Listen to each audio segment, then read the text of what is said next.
at Center College. I'd like to take a moment to thank all of the students from Center that came out here and were very eager to volunteer.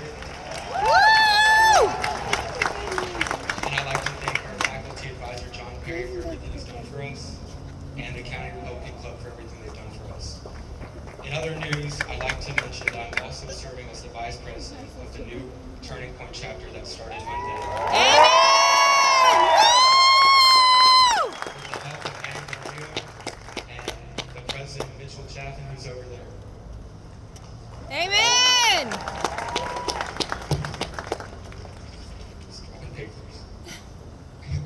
I don't really know where to start about Charlie Kirk. I honestly didn't watch him as many as most people my age do, and I'm not 100% sure of all his beliefs and the things he advocated for. But I can stand here and tell you that what he did was get young people across the nation engaged in talking about politics.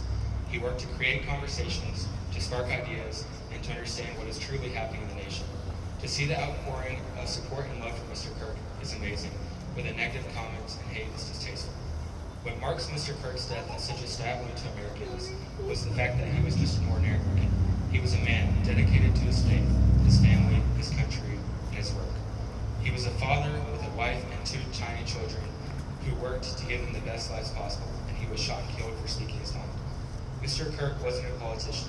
Sure, he had a large following and was the ally and close friends of the Trump and his administration. But at the end of the day, Mr. Kirk was a man who worked to bring his family up and change America one college campus at a time. His death was a stab wound to the First Amendment and a stab to everyone who speaks their beliefs, trying to educate and spark political conversation. However, the moment we quit is the moment we fail Mr. Kirk and everyone he and Turning Point have worked so hard for. I ask you all to not use this as a left versus right issue, but a moral versus immoral issue.